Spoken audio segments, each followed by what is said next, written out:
दोस्तों, आज से तकरीबन 2 साल पहले भारत के डीआरडीओ चीफ का एक बयान काफी ज्यादा वायरल हुआ था। ये बयान उनके शब्दों से ज्यादा वीडियो के पीछे रखी एक तस्वीर की वजह से काफी ज्यादा वायरल हुआ था। हालांकि उस समय हमने इस पर वीडियो बनाई थी, लेकिन अब एक बार फिर से भारत के उस प्रोजेक्ट को लेकर एक नई अपडेट सामने आई है। इसके बारे में इस वीडियो में हम बात करेंगे। सबसे पहले आप उस फुटेज को देख सकते हैं जिसमें भारत के फॉर्मर डीआरडीओ के चीफ के पीछे एक उपकरण का मॉडल रखा हुआ है जिस पर बड़े शब्दों में लिखा हुआ है प्रोजेक्ट वेदा। उस समय इस तस्वीर के आधार पर कई लोगों ने इसे भारत की फ्यूचरिस्टिक मिसाइल करार दिया, तो कई लोगों ने इसे एंटी मिसाइल सिस्टम करार दिया। लेकिन आखिर क्या है भारत का प्रोजेक्ट वेदा और ये क्यों भारत के लिए बेहद खास प्रोजेक्ट है और कब ये प्रोजेक्ट बनकर तैयार हो जाएगा, साथ ही क्या नई अपडेट इस प्रोजेक्ट को लेकर सामने आ रही है, इन सभी बातों को इस वीडियो में हम डिटेल से जानने वाले हैं। इसीलिए वीडियो को अंत तक जरूर देखिएगा। साथ ही मेरी एक छोटी सी रिक्वेस्ट है कि नीचे दिए गए सब्सक्राइब बटन को प्रेस कर बेल आइकन को दबा ले और डीआरडीओ के इस प्रोजेक्ट के लिए कमेंट बॉक्स में एक जय हिंद भी जरूर लिखिएगा।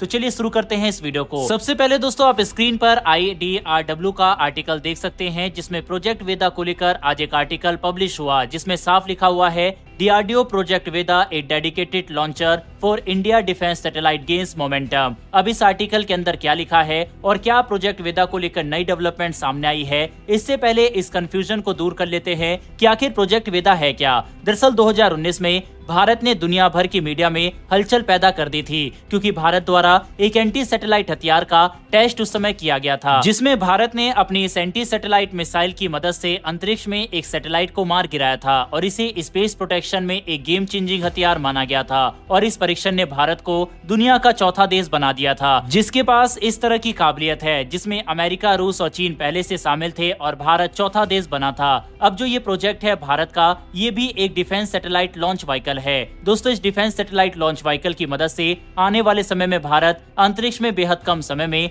अलग अलग सैटेलाइट को कम समय में लॉन्च कर पाएगा। लेकिन प्रोजेक्ट वेदा एंटी सैटेलाइट हथियार से थोड़ा सा अलग है। एंटी सैटेलाइट हथियार अंतरिक्ष में सैटेलाइट को मार गिराने के लिए है, तो प्रोजेक्ट वेदा अंतरिक्ष में सैटेलाइट भेजने के लिए है, यानी कि युद्ध की स्थिति में या फिर रिक्वायरमेंट के हिसाब से ये बेहद कम समय में एक सैटेलाइट का पूरा नेटवर्क तैयार कर दे देगा, जिससे भारत को इंफॉर्मेशन वगैरह गैदरिंग करने में प्रॉब्लम नहीं आएगी। और अगर किसी ने भारतीय सैटेलाइट को, यानी कि मान लो कि चीन ने ही अगर भारतीय सैटेलाइट को मारकर गिरा दिया, तो इस प्रोजेक्ट के तहत भारत जल्द से जल्द अपनी सैटेलाइट को अंतरिक्ष में भेजकर वापस से अपना सेटअप तैयार कर लेगा। अब अगर आपको कंफ्यूजन हो रहा है तो मैं भी आपको एक एग्जांपल के थ्रू समझाता हूं। दरअसल मान लो कि भारत और चीन है और इन केस चीन ये कोशिश करता है कि भारत के अंदर कोई परमाणु बम गिराकर उसी समय एंटी सैटेलाइट मिसाइल की मदद से हमारी सैटेलाइट को भी मार गिराए, तो ऐसी स्थिति में अगर भारत के पास वेदा नहीं है तो भारत के पास ज्यादा कोई ऑप्शन नहीं बचेगा और रिटेलिएट करने का सारा ऑप्शन हमारे पास खत्म हो जाएगा, क्योंकि हमारे पास कम्युनिकेशन के लिए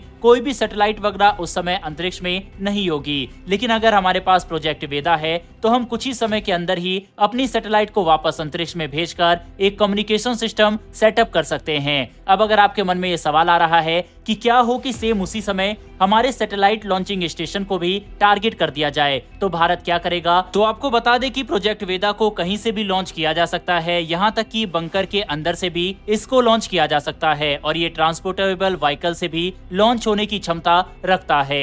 यानी कि साफ है कि भारत के पास अब एक एंटी सैटेलाइट मिसाइल भी है, साथ ही अंतरिक्ष में जल्द से जल्द सैटेलाइट को लॉन्च करने वाला प्रोजेक्ट वेदा भी है। आई होप दोस्तों अब आपको प्रोजेक्ट वेदा भारत के लिए क्यों इतना जरूरी है ये तो समझ में आ गया होगा। चलिए अब समझते हैं कि आखिर नई अपडेट इस प्रोजेक्ट को लेकर क्या सामने आई है। दरअसल खबर सामने आ रही है कि डीआरडीओ ने प्रोजेक्ट वेदा के लिए इंजीनियर और वैज्ञानिकों की भर्ती शुरू कर दी है और इस प्रोजेक्ट के लिए एक निश्चित समय सीमा तैयार की है। वहीं डीआरडीओ की तरफ से बताया गया है कि ये 200 किलोमीटर की ऊंचाई तक 2000 किलोग्राम का पेलोड ले जाने में सक्षम है, यानी कि ये इजीली सैटेलाइट को अंतरिक्ष में प्रक्षेपित कर सकता है। साथ ही 2025 तक इसे तैयार करने का लक्ष्य डीआरडीओ की तरफ से रखा गया है। भारत के प्रोजेक्ट वेदा के लिए और भारतीय वैज्ञानिकों के लिए कमेंट बॉक्स में जय हिंद जरूर लिखिएगा। साथ ही अगर आपको ये इन्फॉर्मेशन और वीडियो पसंद आई हो तो वीडियो को लाइक करके हमारी आने वाली डेली ऐसी वीडियो के लिए चैनल को सब्सक्राइब कर बेल नोटिफिकेशन को जरूर दबा ले। फिर मिलेंगे ऐसी एक नई वीडियो के साथ। धन्यवाद। जय हिंद।